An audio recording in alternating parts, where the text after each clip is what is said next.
Menyusuri kota Taif, tempat ujian berat sang Rasul. Taif menjadi begitu istimewa karena menyimpan sejarah kehidupan dan perjuangan syiar Rasulullah Muhammad SAW yang berat. Kaum muslim yang pernah menjalankan ibadah haji atau umroh ke Tanah Suci mungkin sudah tak asing dengan nama kota yang satu ini. Kota Taif, kota yang dikenal berhawa sejuk karena berada di lembah antara pegunungan Asir dan pegunungan Al-Hada.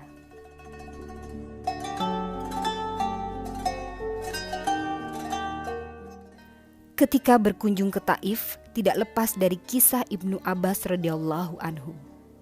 Beliau salah satu sahabat Nabi yang amat dicintai. Abdullah Ibnu Abbas radhiyallahu anhu lebih terkenal dengan sebutan Ibnu Abbas radhiyallahu anhu.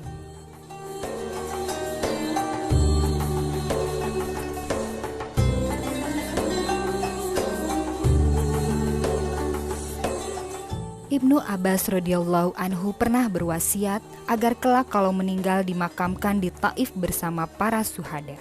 Alasannya sangat sederhana.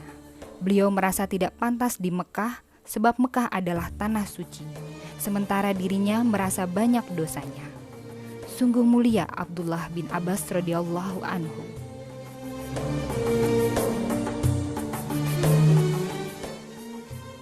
Masjid besar yang dibangun di Taif dinamakan dengan Masjid Abdullah ibnu Abbas, dibangun pada tahun 592 Hijriah. Dinamakan Masjid Ibnu Abbas karena tempatnya di samping makam Ibnu Abbas. Makam dan Masjid Ibnu Abbas di Taif sekarang menjadi salah satu destinasi yang sering dikunjungi jemaah umroh dan haji dari berbagai negara. Alhamdulillah, jamaah El Hasbu Travel telah sampai di Taif. Alhamdulillah kita udah sampai di Taif dan kunjungan kita pertama kali ini ke sini ya. Siapa nih? Novi? Masjid Abdullah bin Abbas.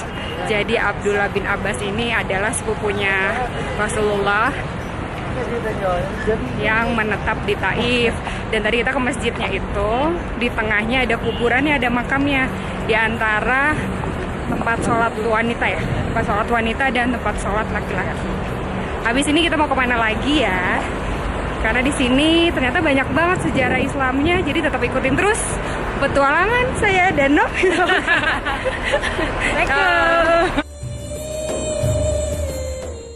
3 tahun sebelum hijrah, Rasulullah melakukan perjalanan ke Taif untuk berdakwah. Perjalanan ini dilakukan tak lama setelah wafatnya sang istri, Khadijah radhiyallahu anhu, serta sang paman sekaligus pelindung utama beliau, Abu Thalib.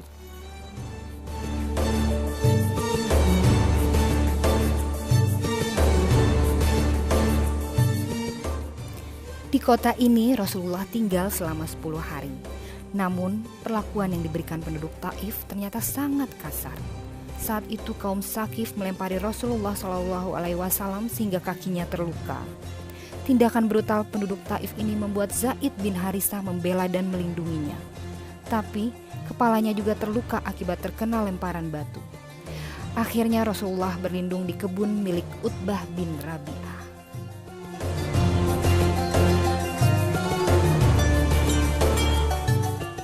Ketika Rasulullah merasa kesakitan, Allah mengutus kepadanya penguasa gunung.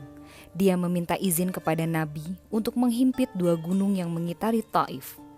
Maka Nabi SAW yang penuh rahmat berkata kepadanya, "Bahkan aku berharap akan keluar dari keturunan mereka orang yang menyembah Allah semata, tidak berbuat syirik sedikit pun." Selain hawa sejuk, satu hal yang membuat kota Taif kian membuat penasaran adalah keberadaan pohon zakum. Pohon berduri tajam dan besar itu merupakan jenis pohon langka. Menariknya lagi, kisah tentang pohon zakum ini tertuang dalam Al-Quran surat Al-Waqiah ayat 52-56.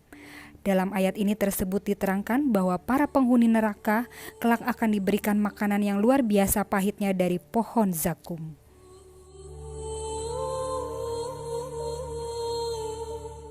Selain sebagai kota penghasil buah dan sayuran terbesar, Taif terkenal dengan julukan Kota Bunga. Jamaah El Hasbu Travel berkesempatan untuk mampir sejenak di pabrik parfum di Taif. Sebelum mengawali tur, kami dibagikan teh bunga mawar, yang merupakan tradisi penyambutan dan keramahan khas bagi mereka yang berkunjung ke Kota Bunga. Alas, alas, sahih, sahih. Ayo. Ahlan.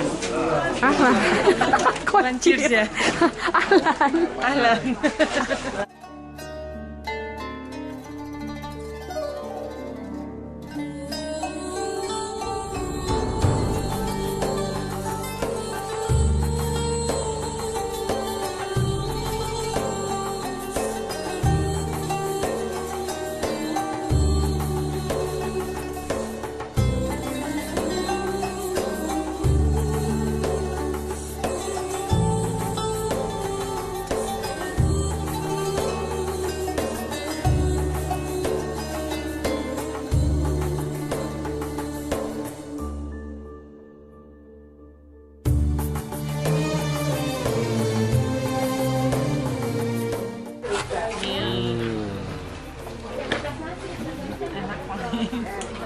Ini tea rose kalau kata ini teh rose enak banget.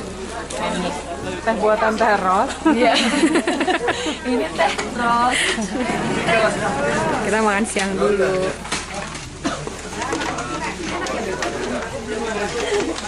Abuya hina fan.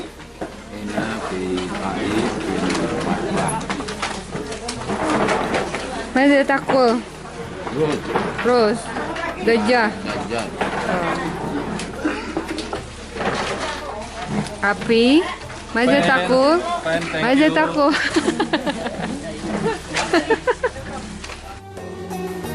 Kesejukan kota Taif menyebabkan tempat ini kerap dijadikan sarana berwisata kala musim panas. Bahkan kabarnya, para raja Saudi dan kerabatnya banyak membangun tempat peristirahatan di kota Taif. Karena itu pula, kota ini dijuluki Qarya al-Muluk, yang berarti desa para raja.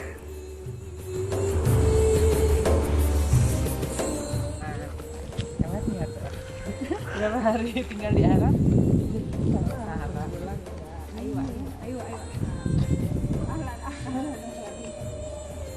Assalamualaikum warahmatullahi wabarakatuh. Balik lagi di vlog Lulu. Kali ini Lulu sama jamaah El Hasbu Travel sedang ziarah ke Taif.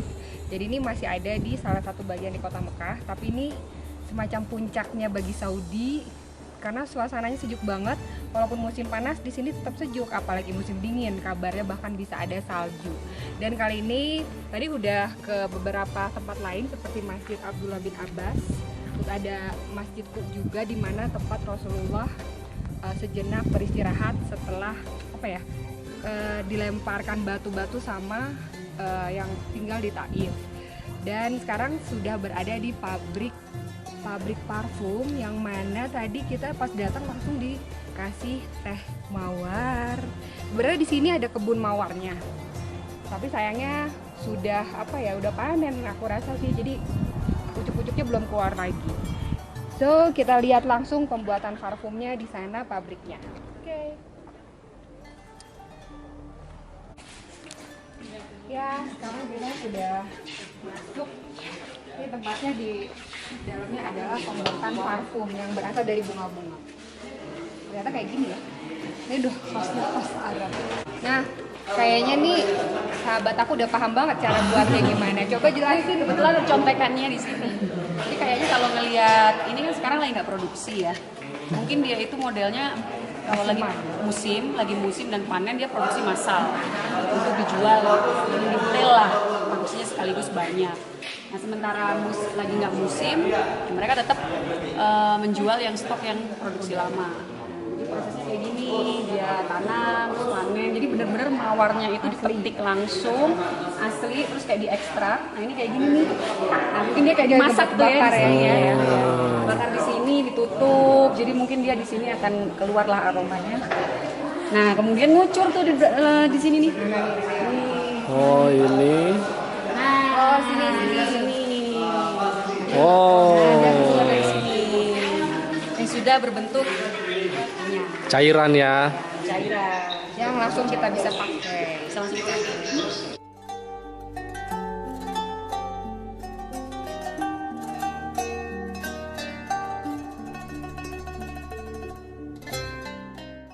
Melepaskan penat, jamaah El Hasbu Travel diajak untuk melihat langsung produk hasil dari penyulingan bunga mawar, seperti parfum, body lotion, tisu, sabun, dan masih banyak lagi.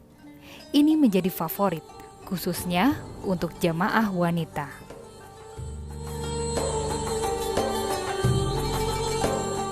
Nah, Novi nih kayaknya udah paham banget apa aja yang ada di sini. Coba ceritain.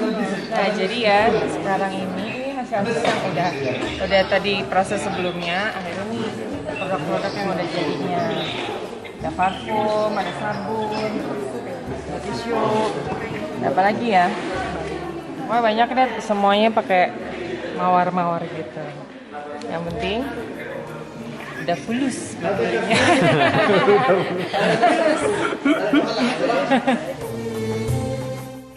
Cairan pewangi yang dihasilkan secara kaidah tradisional di sini mendapat pasaran meluas dan diekspor ke berbagai negara. Thaif Rose adalah wangian yang paling mahal di dunia. Wangian rose inilah yang melekat di kelambu Ka'bah. Masya Allah. أهلا وسهلا أهلا وسهلا Masakan baik. هذا استقبال خارجي ورد كله جماعة استقبال. Oh, kumpul ya. Ya, ini adalah salah satu ruangan yang tadi disebut ruang tamu, tadi majelis apa gitu ya, tadi lupa. Yang khusus buat mudir-mudirnya yang ada di pabrik ini. Jadi kayak gini lah bentuknya, biasanya di bawah kan orang-orang Arab tuh dulu. Jadi sebetulnya nggak semua orang boleh masuk sini ya. Iya, Masya Allah. Spesial buat para madam-madam. Masya Allah. Nah, kali ini ada yang berbeda tamunya. Jadi kita dikasih izin untuk masuk. Padahal biasanya masuk sini selain yang punya perusahaan, tamu-tamunya yang punya perusahaan. Ya mungkin semacam undang, terus dia bikin jamuan gitu di sini. Ya, seperti itu.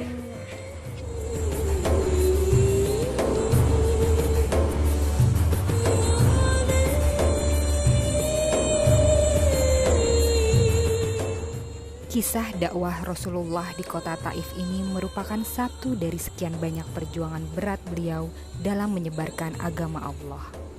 Meski tak mudah, Rasul senantiasa ikhlas, sabar, dan tidak pernah berputus asa dalam menghadapi segala bentuk perlakuan kaumnya.